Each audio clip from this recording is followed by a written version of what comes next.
So thanks so much for joining me today. Welcome to Silicon Heartland Sessions. This is part of what makes our community so special. It's great leaders like you in our community that are willing to share with others. So thank you. I have Cindy Leavitt, CIO and Vice President at The Ohio State University. Welcome to the show. Thanks so much. Really, really grateful to be here. And I am very grateful for the warm welcome that I've received at coming into Columbus. I'm fairly new to Columbus. I've been here under 3 years. And just this incredible, vibrant, and welcoming community of technology people right from the beginning. And for people like you who are willing to spend the effort and the time to make that happen. So thank you for all that you're doing for the community and for having me today. My pleasure. It really is an honor to have you here today.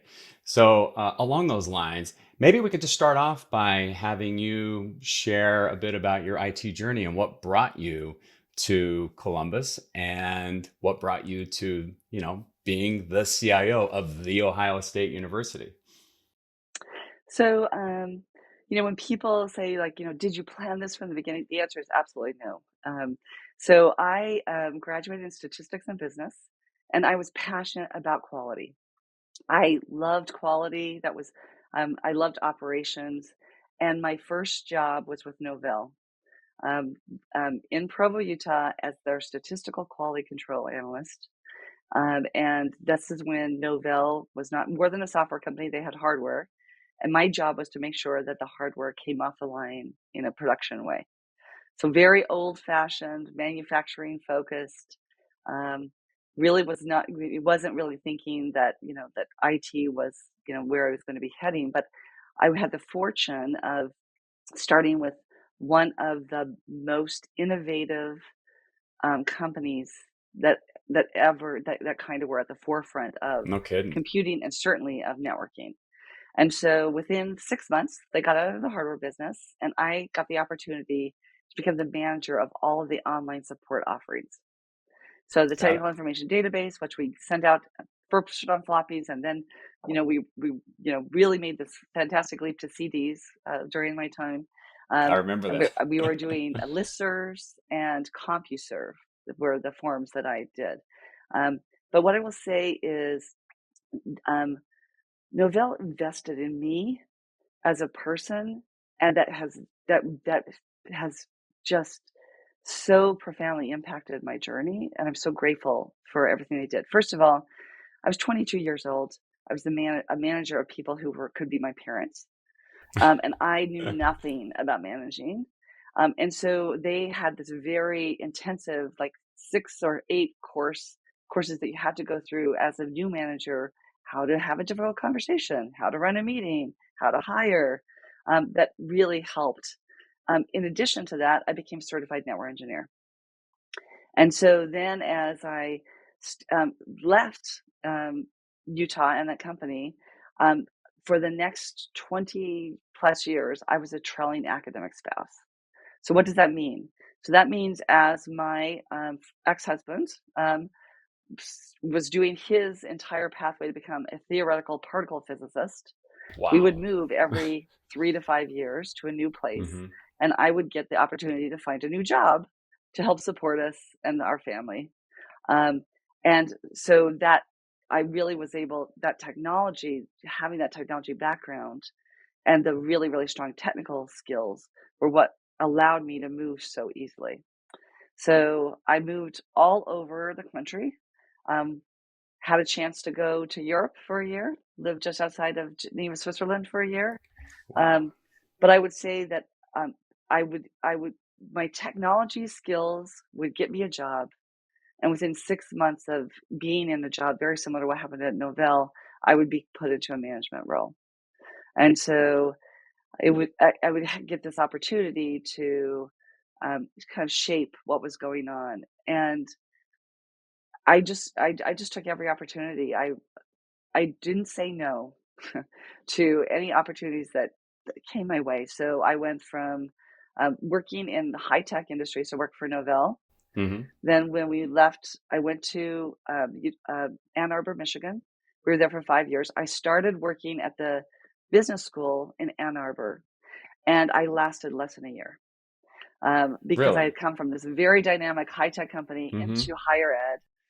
And I remember coming home to saying to my husband, if I have to go into another committee meeting to make a decision, someone is going to die. Like I just couldn't Wow. handle the pace of it. It just wasn't for Mm-hmm. me. And so I left. I started my own company. I networked a lot of the um, high schools in Detroit. I started working part time for a library before they even were networked. So this was when people were doing dial up modems to get to places, and really, kind of brought that library in the early 90s into the internet age. And I did that for a few years. And then one of my colleagues who I'd worked with at the business school said, you should come work for WordPerfect. She had gone over to work for WordPerfect. And so I became a system engineer for WordPerfect, covered Okay. all of Michigan, Ohio, and Pittsburgh as a system engineer for WordPerfect. And then Novell bought WordPerfect. So I was back at Novell, um, transferred as we were made that transition from Michigan to Silicon Valley. So moved to the literal Silicon Valley to Cupertino, California. Wow. Um, I moved with Novell as a system engineer, and then quickly was hired by 3Com to be their global distributed system manager. So I was globally managing all their notes, NT, and NetWare worldwide. Mm-hmm. Did that until we left to go to Europe, where I was forced to play for a whole year. And then when we came back to Davis, I again went to high tech. I was working at a small company. And this is an interesting, I think we'll find interesting, especially for young parents. I did a job share when I Hmm. came back. So I was working 3 days a week. My old boss from Novell was working 3 days a week. We were over all the IT for a small company, and that worked really pretty well. So except for that, it was the commute was I was coming from Davis, California into East Bay, which was not great. Right. So that's when I said, Wow. okay, I think I'm willing for the commute to go back to higher ed. So I went to UC Davis, and I started a project management office in their networking group, and then got back into that. That was also a compromise for me. I worked 60%. So I rode my bike with my kids, dropped them off at school, and then came back. Mm-hmm. So Wow. again, taking time for my family when my family was my higher priority than my career was great, and it worked for me really well. Then we moved back to Ann Arbor, Michigan, and Mm-hmm. I moved from networking to automating all of the research administration systems um, at Michigan. And I'm like Michigan, Ohio State. It gets like it whirls in my mind, And this is the and University you of don't want Michigan. to mess those two up Not at not in the all. Buckeye State for sure. Not the Buckeye State at all. In fact, the fact that I'm even saying Michigan instead of the TTUN, I'm like, We may get me in the hot seat No with lots worries. of my colleagues We here we in, forgive you. in You Columbus. you are part of the family now. Okay, All of your so thank past you. I sins are appreciate it. forgiven officially. uh, Automating research, my boss became the CIO of, Mhm. they combined a lot of the IT groups that in Michigan, and I became the deputy CIO there. Okay. Um, so, so I was there thinking that my next step was going to be a CIO somewhere. And I went back to get my MBA. And halfway through my MBA, I I made a decision that kind of certainly shocked my boss and most of the people. I actually took a lateral, if not a demotion, and moved from deputy CIO at the central IT to being deputy CIO at the medical school. Okay. And the reason I did that is that I didn't want to leave Ann Arbor. I loved Ann Arbor. I At that point I was a single parent, and I didn't didn't know if I really wanted to be a CIO at that point, Hmm. because as a deputy CIO, I saw all of the parts that were difficult and maybe not any of the upsides of being a CIO. Wow. And so I was like, I don't know if this is really what I want to do or not. But what I did know I wanted to do is I wanted um, to learn how to change an IT at scale and to really create a modern IT delivery organization. And the medical school had over 200 people who worked for it. They didn't have to keep the lights on. They were focused on research and Mm, education. And right. so I knew that it would be, they had a lot of money. So I knew it could be a really interesting place to experiment.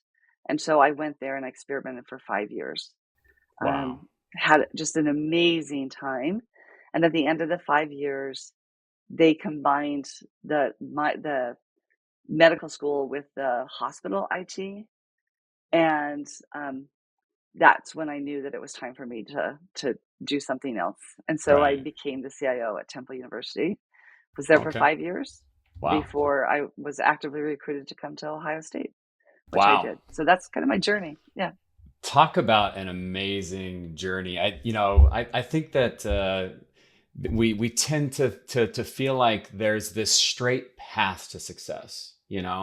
Like every step you take, is one step up, and that's just not the case. And the thing that I Yeah. find fascinating as I've listened to your journey is that, and the word that comes to my mind, when I think about like as an example, when you went the first time you went to the University of Michigan and just couldn't handle it. You spent all this time in high tech, and you go to this to higher ed, and it's decisions by committee, and things are moving so super slowly, and then coming back out of that. But interestingly, you find your way back into higher ed, and that's where you find the sweet spot and the calling for your career. I mean, you are the Yeah. you're the definition of taking this very circuitous route, but every step that you're taking, you're building these new skills. Yeah. Well, I mean, and isn't that what life is about? Right? Yeah, heck yeah, Yeah. yeah, I would agree.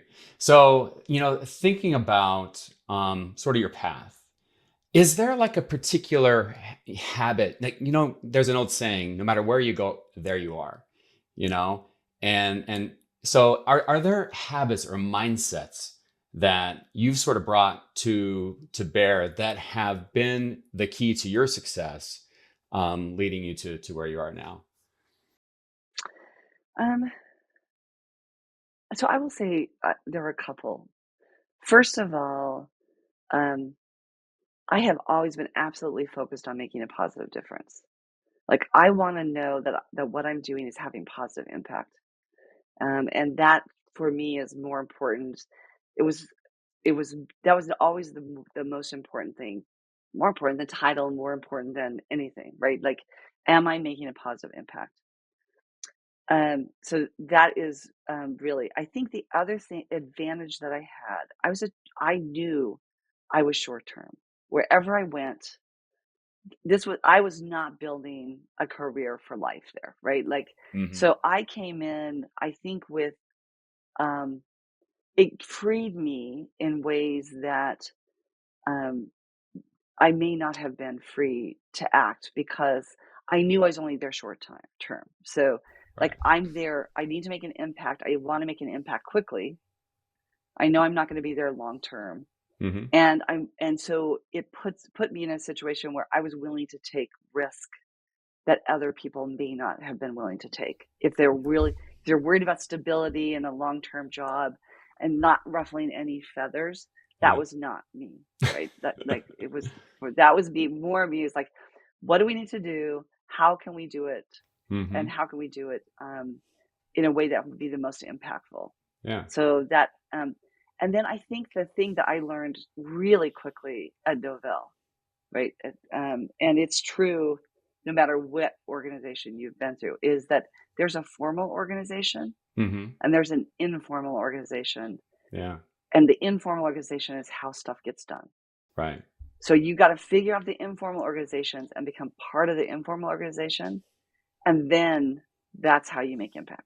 So, Is another way to say that, you've got, the operational processes and the structure and so forth, those, sort of formal governance structures, but then there's also the culture and the tribal knowledge, and really understanding the culture is the key. No, it's really not that, which is kind of interesting Yeah. because the culture, um, there, so in any organization, there's more than one culture, right? Hmm. There are many, Yeah. many, many cultures.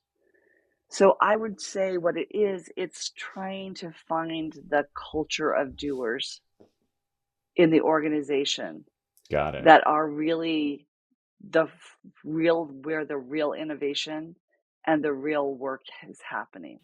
I see. So that's a So really interesting way to think of it. it still follows Yeah. the process that you can follow formal process in a light way that gets things done, or in a bureaucratic way that slows things down. Right. That's really, really well Right? said. So it's not enough to understand the broad organizational culture.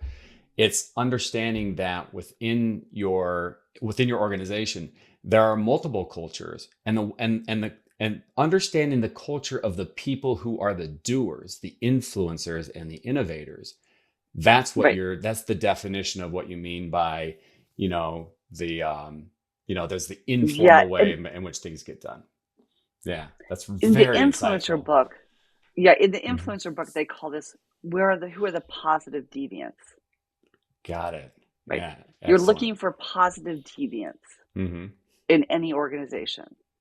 And then what you want to do is become a positive deviant Heck in that yeah, I organization. love that. I love the dichotomy in that term. Like deviant. You Yep. normally think of deviant as being negative, but in this case, it's hey, these are the people that are swimming upstream, and that's the folks that are getting stuff done. That's Well, that. think about it in this way. Any living organism, and organizations are living organisms, Hmm. they want to they want to stabilize. So they want to stabilize in status quo. Right. That, I mean, that is, it's like, it's it's just how things work. Like, it's physics, it's psychology, it's, Heck yeah. sociology, it's all those things together.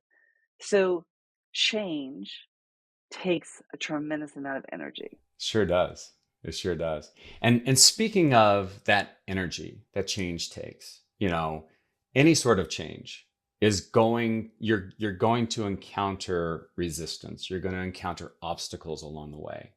And of course, especially when you're being a positive deviant, you're being a disruptor, you're going to run into situations where maybe you make a misstep, and you make a mistake. I mean, we all face setbacks. Could you maybe talk about some challenges or missteps in your career and what you learned from them?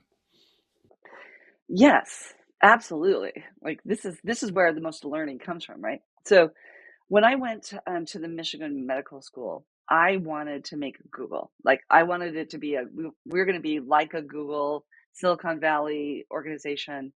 Um,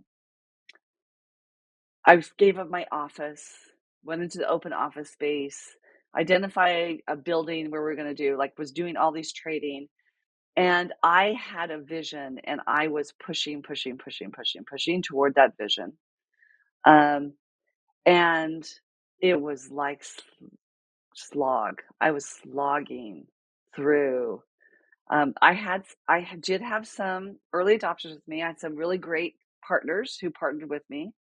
Um, but it was a slog. I would say that it was a slog. And then, um, and then I hired two coaches, and they were coaches that were surprising me in completely different ways. So the first one, I hired a coach to train our managers how to get off the playing field.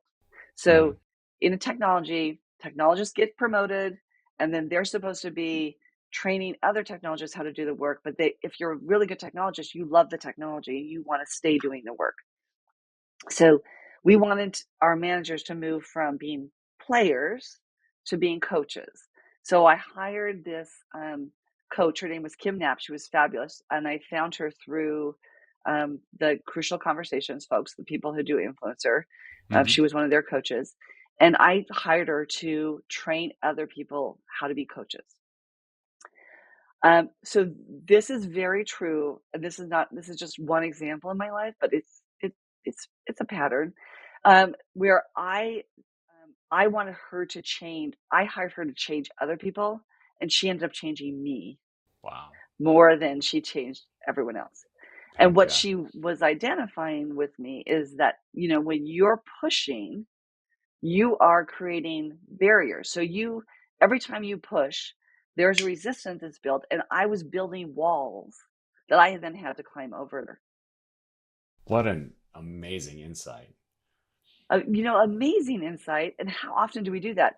How often do we Hmm. do it with our families, with our children, particularly? I'm classically that, teenage boys.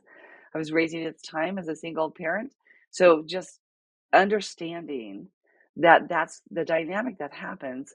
And what you want is, you don't want accountability. You don't want, those are, terms that have a lot of negativity associated with them. Hmm. What you want is joint ownership, and you want a shared vision, and then let people figure out their own path forward. So that Right. was one coach. Major change in my philosophy and the way that I thought. And what Kim would always ask, the question that would always ground me, she would say, "Are you acting in fear or freedom?" Okay. Wow. Like, now that's a very philosophical question. It's a Sure. very self-reflective question. Hmm. And the point is that when you're acting in fear, you are focused on yourself. I'm focused on my success. And it could be my team's success, even, right? And that may feel less selfish, but it's still about me and my team. I want me to be successful, my team to be successful, my whatever. I don't want to look bad. That was something that was high on my list. I wanted to always look good, right? So Hmm. so if you're focusing on that, or are you focusing on, are you acting in freedom? Are you building together? Are you co-developing together? Are you, like, it's the difference between when you're building the clubhouse and after the clubhouse is built and you're deciding who gets to stick come and who Right. gets to come out, right? Right. So what we want to do is, we want to be in a situation where we're co-building a clubhouse together, Heck yeah. I um, love that. instead of deciding who gets to not come into the clubhouse. And that's Yeah. often what we are doing. And so that was that one. And then I hired a second coach, Well, and her name was before April. You go ahead. Yeah. I was just going to interject and just say before we move Yeah. on to the next, I did have a quick question for you. This is, Sure. and to be honest with you, my mind's going in 1,000 different directions right now. But the thread that I wanted to pull, you use the term self-reflective, and Yes. if there's one thing that I'm really learning about you is that it seems to me one of your superpowers is your ability to be very introspective and really thinking about the impact that you're having on your team and really being mindful about your behaviors and the way your behaviors are impacting your mission, your vision, and the culture of the team and so forth.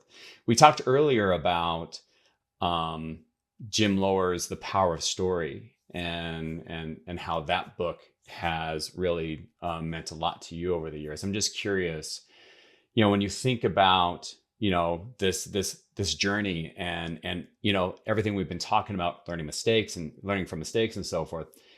What are some of the narratives that you've created for yourself that have helped to guide your own decision making along the way? Oh, that's a very good question. I mean, So it kind of comes yeah, to. yeah, go ahead.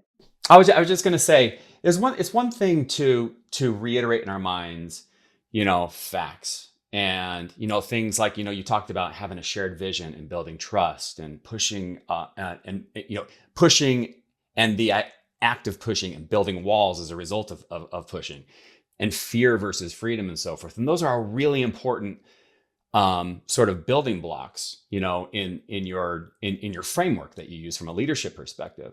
But I think so much more important than that are the stories that we tell ourselves, the narratives that reinforce those foundations. Yep. And I'm just curious, when you reflect on that book, The Power of Story, and the kinds of narratives that you tell yourself, are there narratives that you use in your mind that reinforce these building blocks and that firm foundation that you're standing on from a leadership perspective? Yes. Um,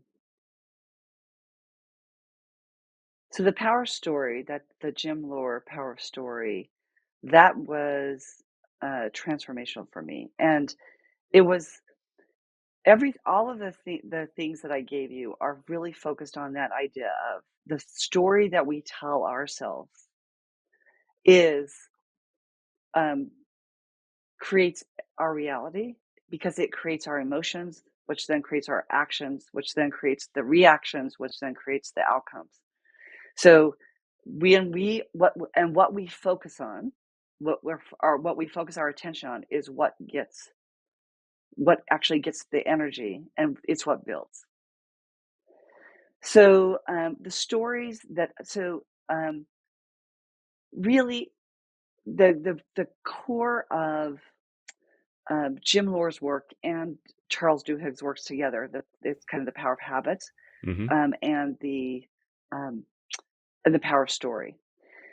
It's really about you managing your energy. So at the core, when we talk about like the core habits that really are critically important, you have to take care of yourself as if you're running a marathon, because you're running a marathon every day. As an executive, you are running a marathon. You have to manage your emotions. You need to manage your reactions. All of those things take energy. So you need to make sure you have sleep foundational, exercise, all the things that you would expect to have a professional athlete really pay attention to. Heck yeah. I But love that. there are other things: social, mental. Keeping you mentally sharp, having social networks is really important. But at the tip of it, the point is, what's your story? What's the reason that you get up every day and come to work? And my story, why I get up and come to work every day, is not for technology. Hmm. I get up and come to work every day because I am passionate about building positive leaders in organizations where every person can thrive. Wow. That's My very powerful. goal is to create environment where every person has the ability to thrive. Right. Wow. That is And really powerful. that's what I get up every day to do. And so Thank you. so many of the practices that I do, these self-reflective practices, my superpower, as you say it, these are superpowers that are built on habit. Journaling, gratitude journal every day, right? Yeah. Um, Meditation and yoga, these things that allow you to really pull yourself into the present moment so that you can understand and manage your emotions. Hmm. Those are all habits and Right. skills that are Agree. built, that anyone can build. It's not you are either a leader or you're not a leader. It's really about living the fullest life that you can live, Right. not my life, or trying to mirror me, trying to identify what is your best life. That's the goal. My goal is not to create a whole bunch of Cindy's, because there's one Cindy and that's more than enough for the world, right? But my goal is, how do I allow you to give you the space, the attention, the skills in order to be your best version of yourself. Right. So And the yeah. beauty, right. And the last thing I'll say, and the Mhm. reason that I'm in higher ed, at higher ed, if we can do that, the impact is, you impact students and then their families and then their neighborhoods and then the world. Like, literally, the impact in education is unlimited. Very true. Very, very true. I love how your story, your narrative, it always comes back to, your vision and the things that you're so passionate about. That is very, very powerful. Thank you so much for sharing this. This is just such a powerful story, and the things that you've shared with me and the rest of the community are going to be things that others are going, including myself, will aspire to emulate. When you're thinking about, you just talked about leadership. When we change the focus from what you look at in terms of leaders and building leaders in your organization, what leadership skills do you consider most crucial for someone in your position and in the positions that you hire at OSU? Um, the most critical leadership skill is to have a very clear um,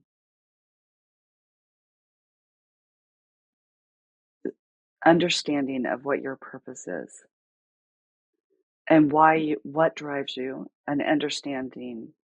And so I think for me, the most important leadership quality Mm-hmm. is to be purpose driven and to be consistent in driving, or in not driving, it's not the right word, in living the values that are required to live that the purpose centered life. The word that comes to Um, my mind is integrity. It's yes, living up to the persona that you project, with authenticity, even when people aren't looking. Does that that's resonate with correct, you? right? Yeah. Yes. So I so don't know as if I a mentioned, did I mention the book Lift by Bob Quinn and his you son? no. Yeah, let's talk about it. So Lift is it is so Bob Quinn is a professor emeritus at the Ross School Hmm. of Business at University of Michigan. He's one of my mentors, and Wow. I taught a honors leadership class at Temple that was based on his book, which is called Lift. Um, and it's called The Lift, The Power of Positive Leadership, I think, or Transformational Leadership. Right. There are 4 questions that you ask in order to make sure that you are kind of living, that you are really in this place where you can be transformative leader. Hmm. The first one is, what do I really want? Have complete clarity about what you really want. Um, and then the next question is am I living am I living the values that I'm expecting of others? So that's that integrity piece, right? Right. Like, so if I'm saying that this is what I really want, and I'm saying that this is who I am I actually living those values? Yeah. How do other people feel about what's going on? Which is this empathetic understanding of change is hard, and how do you help others through change that is hard? Yeah. And then the last question is, what 2 or 3 things I can do small things I can do to make this what I really want to happen? So if you can ask those 4 questions, Hmm. again, it's another mechanism to flip from fear to freedom, right? Heck So yeah. if you can understand those 4 questions and truly answer them for yourself, then you are flipping from fear to freedom. Wow. That is amazing. So this is actually the first time that I've dove this deep. I mean, I was aware of Bob, and I've seen some of the talks and so forth that he has online, and it's really impressive that he's a mentor of yours. But just to summarize, what we're saying is 4 questions, and if I could just sort of use one word in each one of these questions, it really comes down to number 1, clarity, making sure you have clarity. Number 2, acting with integrity. Number Yep. 3, acting with empathy. And then Yes. number four, aligning your actions to those principles and moving from fear to freedom. I love that. Yeah. Yeah. That's a perfect, excellent summary. Like that's a blog for you right there. Excellent. Thanks to Bob and Cindy Leavitt. Really, this is so insightful. So when you think about that framework, and kind of getting back to, earlier we talked about missteps and so forth, and you shared with me some of the challenges that you faced along the way. Um, looking at this through the leadership lens, and being the CIO and Vice President at OSU, how do you think about, missteps and mistakes? You also talked earlier about, you found safety in, sort of the idea that early in my career, I knew I wasn't going to stay here forever. So I could take risks, which is a really Yeah. powerful framework for being able to allow yourself to fail, because that's really where that's where innovation sprouts. That's and Oh, and to your, absolutely. and to Right. your point earlier, we learn the most from when we make mistakes. So if we allow ourselves to make mistakes, then we by definition can be more innovative. We can be more more or less risk averse and so forth. But I have to imagine, as you as you grow in your career and you become the CIO and VP of OSU, the stakes are a lot higher. And so, when you think about looking at this through the lens of leadership, and still fostering safety and trust in the Yeah. organization, so folks still have the freedom to experiment and fail. How do you manage, when those instances happen, when failures do occur? Um, well, first of all, you acknowledge them and you celebrate them, right? Like Wow. for instance, just one example that didn't happen here at Ohio State, but happened at Temple. We were replacing our learning management system, and we decided that we were going to set up a head-to-head comparison between one vendor and the next vendor, two Hmm. vendors, right, that we were going to choose from. One was the new version of the vendor that we've currently had, which is Blackboard, and the other was Canvas, which is what we use at Ohio State. And so we started the process, and we started moving it, and we could not get the Blackboard newer version to actually stable. We couldn't get it to it kept failing every time a change was made. We would lose all of our rosters. So we could so the director of learning technology came. She was just devastated. She's like, I feel so bad. We've failed. We can't do this. We've tried everything. I'm like, what do you mean? This is awesome. This is an answer, Hmm. right? This is the early answer to what we were trying to do. Like they cannot do what we need to do. So let's just see if Canvas can, and if they can, then we will go forward. Sure. And that, but being open to that and to the real learning, like failure is going to happen, and we Hmm. expect it to happen. And the failure is the answer that we're looking for failure. That's what experimentation is. Failures of experiments are the way you move forward to knowledge. Right. And that's one example. I will say the other thing that I very much learned after the medical center that I did differently at Temple and have done differently here is we really, the way that I'm asking people to lean in, especially technology people, but I would say anyone, is very different. Because when I talk about authenticity and vulnerability, those are things that, yeah, you can talk to Brene Brown, but living vulnerability in a live setting where you're trying to keep up a network for 100,000 people, that's one thing, right? Like, so the question is how do you teach people the language of stories, to teach people the language of experimentation and all those sorts of things? And So I have created, working with, in partnership with HR, created leadership training programs that were really focused on teaching skills, and so that people can understand that their stories shape Right. what they're doing, and giving them skills to identify their stories, but then also to change their stories Mm. to change their outcome. And so that's very, very important. Education is the thing that changes everything, which is good because I'm in education. Heck yeah. So Agreed. education of your team is your most powerful tool. And so we call it C3, how to make collaborative, curious, and I always forget the C's. That's why it's not a good name. Collaborative, curious, and it will come to me. Anyway, so but the point of it is that I've had over almost 300 people now take this training here, Hmm. and it creates a common language. And part of it is making it fun.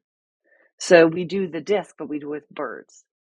So so you're either an eagle, a parrot, Mm. an owl, or a dove, which is a lot stickier, and so I can just say to my team when they bring me something, it's like, this is great. This is great for an owl. I need an eagle view.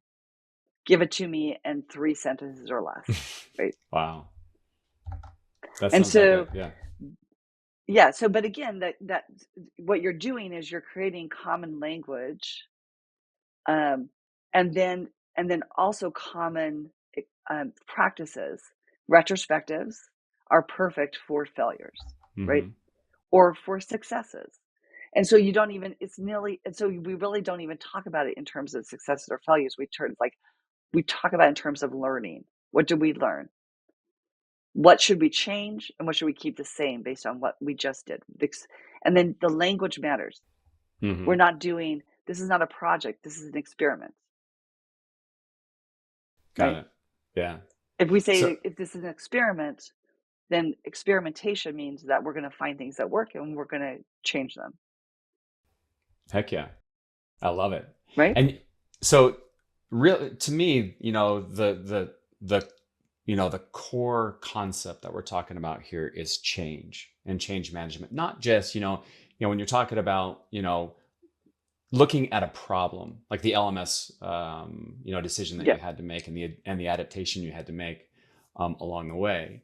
And looking at through things through different lenses, challenging your team to look at this through the lens of an eagle, look at this through the lens of an owl, look at it through the lens of a dove. Let's get a holistic view of this. At the Right. end of the day, when a decision is made and change has to happen, that change and like requiring other folks to change Right. can be difficult, especially like, it's probably not fair to say especially with technologists, but I'm in technology, so I feel like I can say, especially in technology, you know how we are. We have our tools, we have our processes, we have our experience and everything, and we wrap our whole career around these things. And the thing is that those are the Yep. things that change.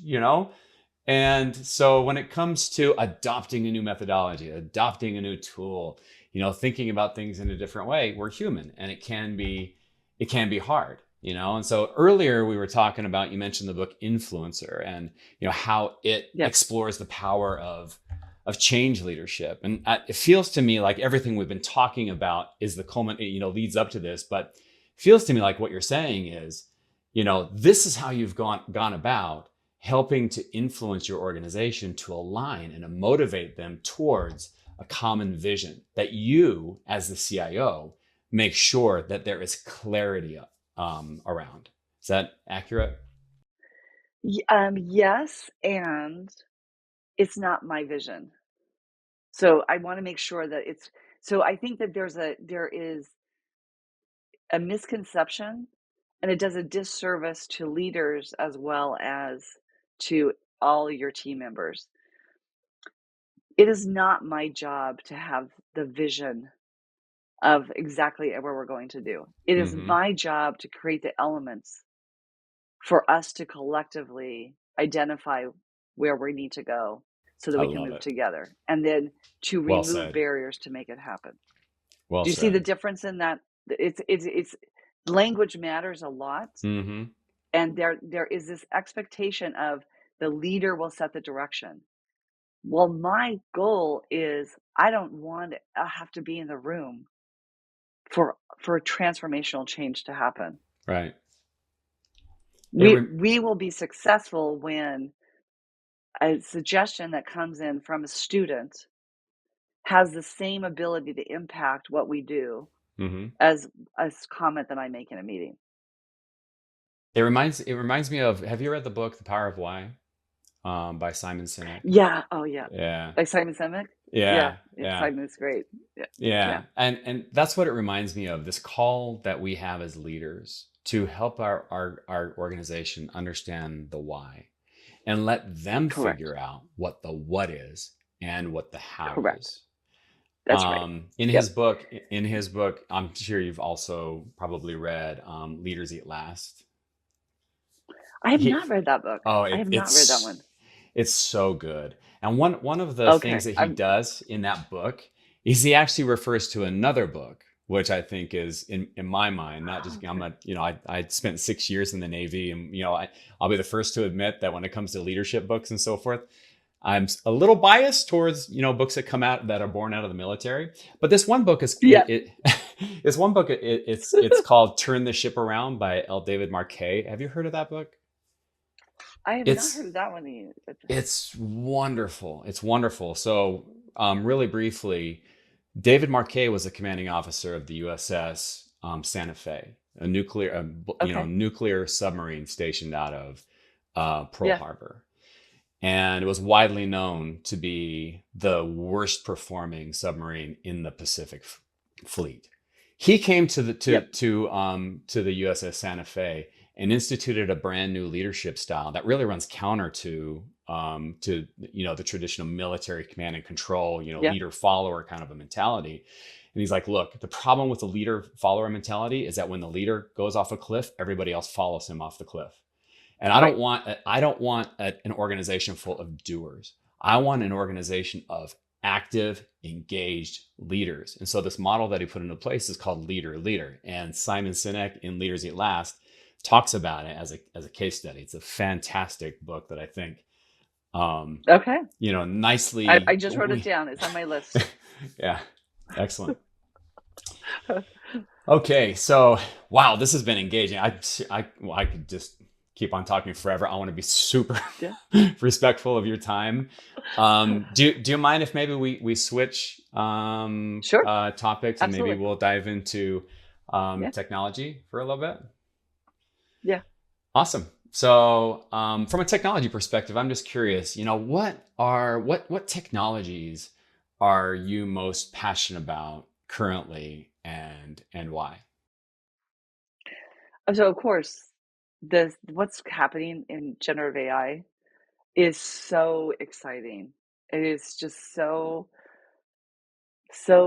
interesting and exciting, and it's just going to change the way that we work so profoundly that I'm just so excited about it. Do you use it? Um, I do, I do. Yeah, I have me too. co-pilots, so I use Copilot. It's changing. It saved me about 10 hours a week. Um, Wow. we are we're just getting ready to write up our a summary document from the working group that I've been co-leading with DK Panda, who is a prominent researcher on campus about like what we should be doing with generative AI. Um, we worked with undergraduate student government. They came to us last year and said, we want an easy button. We call it Scarlet button. We want an easy button to figure out how to get around campus. And so we said, okay, let's try, let's figure out what this technology is going to do for us. So we worked with undergraduates. We did a 10-week proof of concept to see what we could do with generative AI around, creating kind of a bot like to help us, navigate the university. Found out lots of different things with that. Fascinating.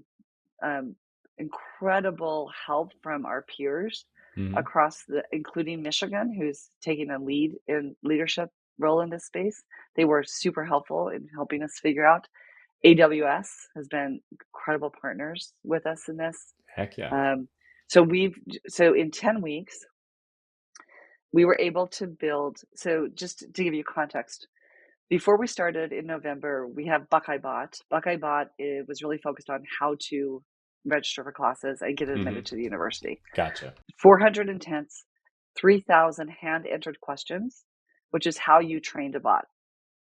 That's just how you trained a bot, right? Yeah. So our goal, so we took that as the basis with our course catalog and a few other documents as the, kind of the transactional of how do we build this bot, Hmm. or use the technology. So we used the out of the box technology that AWS gives. Hmm. Um, and then we also built it from scratch so that we could understand exactly how all the models were working.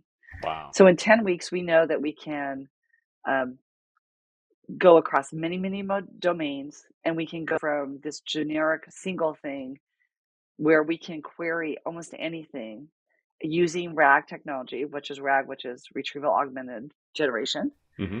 where we can point this technology across to any corpus of data and do things um, interactively with sentences in any language.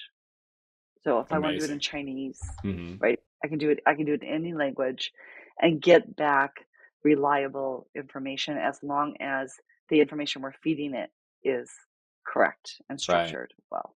Right. Um, that's transformational, Sure and is. so it's just super exciting. Have you gotten feedback from Yeah. the students who are using it to, to build their class schedules and get better insights into the classes that they're taking and so forth? So we aren't using it yet, right? So we did a 10 week. Oh, it's just like a proof of This is concept. a proof of concept. Gotcha. So Okay. we need to actually build the product now. So we did. So what we're going to be doing is it is the foundation of the strategy going forward of Hmm. what we're going to be doing. Um, so it's just super exciting uh, to have that kind of awareness and to see my developers go from skeptical at best to what this technology was going to do Hmm. to they went to AWS Ignite and they came back and they said, this is going to change how we work, like Yeah. fundamentally change how we're going to work. Hmm. And we've got to get on board because this isn't going away, right? So, um, and then from that to in November to in March to saying, okay, we've already updated our bot to use this technology. We're getting ready to do a low code, no code solution so that anyone at the university can point any model that they want to against any corpus of data Hmm. to to create a personal tutor, a personal chatbot, right? Those sorts of things. That's So interesting. it's super interesting Hmm. and exciting. So we have what's happening with the vendors like Microsoft Hmm. and Adobe has been an incredible partner in this too. Um, the Adobe Express product Hmm. has incredible generative AI capabilities that Isn't we it? make available. Yeah, isn't Yeah, it amazing? Like yeah. the AI that's now being added into all these different tools that, we have all of this, years of experience using, and now all of a sudden you've got this chatbot that pops up into your favorite tool, and Correct. it can Yeah, help accelerate your work. It really is amazing. Speaking of, it's so amazing. I am really curious on the proof of concept with the Buckeye bot that you've built Yeah. and the proof of concept. Do you how do like the professors at OSU feel about that? Is there any narrative around fear that a large language Oh, model could eliminate the need for professors in the future? Because you said earlier about even like tutors and so forth. Some students they have a side gig and they tutor other students and so forth. Are you getting any feedback, or is there fear out there that this could, eliminate, their jobs and so forth? So there's a tremendous amount of fear Yeah. in all aspects of AI, right? And the initial reaction that we were is like, don't use this, and don't put any data in that you don't want to be taken into the model. Right. Um, so that's the kind of, and then people are afraid for their jobs, right? What does this mean? Does it mean that my job's going away? Um, the analogy that one of our administrators from Drake Institute, one of our faculty members from Drake Institute came up with is perfect for this. Hmm. He's like, AI is just like the microwave, right? So it's like we keep talking about it like it's like the Weber's. No, he said no, it's a microwave. So It it's a microwave. accelerates the So cooking a cycle. right. So AI is a microwave. So just like a microwave, there are some Hmm. people who will never use it because they think it will cause cancer. Yep. Yep. Yep. There will some people who won't use it because they will say that all meat should be cooked over an open flame, Hmm. right? Not in right or they may use it for specific things. There are some people who want to know exactly how it's done, so they want to know the physics behind it. There are some people who want to experiment with to see what they can break or what they could spark in the microwave, right? So there are those people, but most people just want a popcorn button. They This just is want a true. popcorn button, Heck right? yeah. Hmm. And so what we want to provide is a popcorn button, which is effectively when we talk about what our proof of concept, we want to provide a way for you to say, oh, this is the data that I want to query or work with. Point this to this, do it, and then let me work with that. Right. And that's what we really want. We want a popcorn button. Right. And I so love it. that's what we're going to try to create for our Hmm. campus is popcorn buttons. I And love it. then right, so that they can do it easily, Hmm. and then provide enough support and training and communities of practice so that we can learn from each other, because this is all new and it's changing so rapidly. Yeah, I agree. I agree. Did you read Yeah, the recent Wall Street Journal? Maybe it was like a month ago. Maybe it's not so recent, but maybe a month ago, there was a Wall Street Journal article that came out that talked about how, top business schools are now embracing generative AI. And the thinking now I did is not read it. it's Yeah, really, really well. It's a great article. I highly recommend it. And okay, I'll go look for it. the upshot of it is that higher education, they didn't cite OSU and everything, but they cited like Harvard and MIT and so forth. And the idea is they're embracing generative AI, and and the trajectory is that Gen AI will become within the context of higher ed as ubiquitous as like a calculator is today. I mean, you don't remember Oh, how it was back in absolutely. the day. Calculators had the same, it's like, hey, if you're using a calculator, you're cheating. Get a piece of Correct. graph paper Right. and do it all by hand. And we came to the Yeah. realization that, wait a minute, using tools, using technology in a responsible, ethical manner is that's the trajectory that we're on. Of course, that's the key to innovation. It's the key to accelerate. It's the key to competing in a global stage. Yes, exactly. It reminds me of, so just last week I was on a panel discussion, the Ohio Executive Roundtable with other technology executives. And when the panel moderator was doing was just opening up the discussion, he said this, that and we were going to talk about Gen AI. He goes, I want you all to know that we have AI that will detect if your resume, when in my staffing company, that'll detect if your resume was written by an AI. And if it was written by an AI, we'll automatically disqualify you. Now, I get it. He was being kind of funny and everything. I couldn't help myself. I was like, I've got to have the microphone. You have to give me just 1 minute before we jump into this conversation, because I have to respond to this.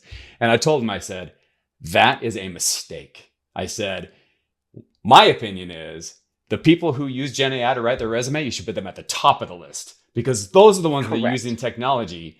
Now, again, it's really somewhere in the middle, because you know Right. how it is. Everybody sees an article or a blog post or whatever that was obviously written by Gen AI. The key is using Gen AI to outsource the process of structuring your article or your blog or whatever whatever the creative process is, but making sure that what comes out on the other side is still, in your voice.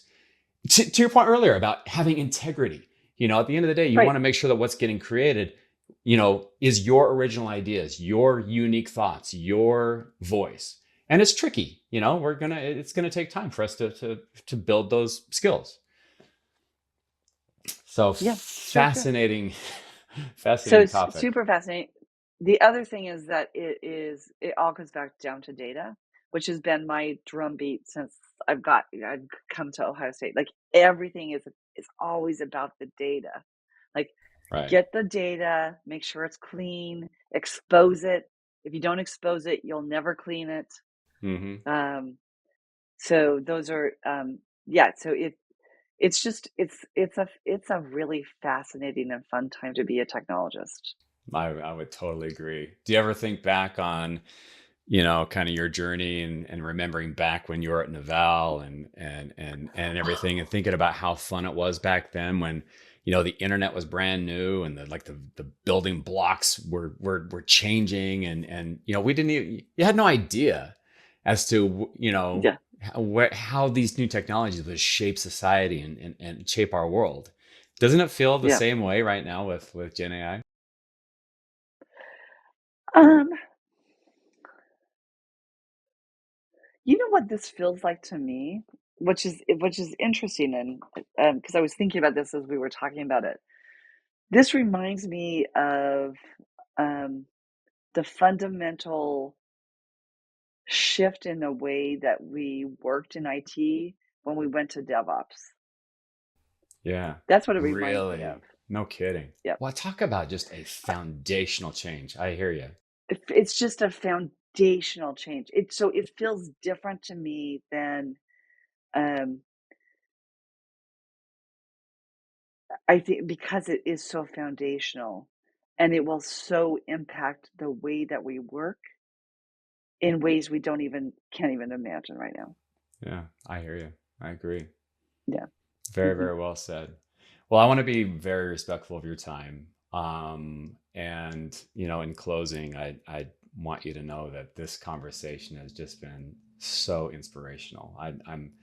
I'm so honored to count Well, you as a part of my tribe of mentors. So thank you so much, well, Cindy. thank you so much. And I have two books written down, so I Awesome. will add them to my list. Thank Me you. too. Me too.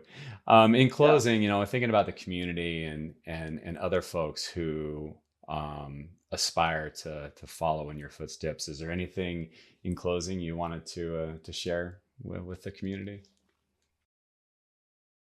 It's I will say that the one thing that I wish that I would have done in my 20s instead of waiting till I was in my 40s to do it, I wish I would have started my meditation and yoga practice then. Wow. That has Heck yeah. been so foundational and transformative to me personally. Mhm. Um, and I wish that if I could give any advice, which is a weird advice from a technologist, but that's the advice I would give is find a something that is will ground you in being very present. Anything. So it could be walking in nature. It could be whatever your thing is, Mhm. but find something and practice it. Well Do it said. every day. Yeah. Well said. Thank you so much, Cindy. This has been All right. just so Well, thank you. inspirational and fascinating. Have a Have a wonderful day. wonderful, Okay. wonderful day, and we'll talk very, very soon. Thanks. Bye.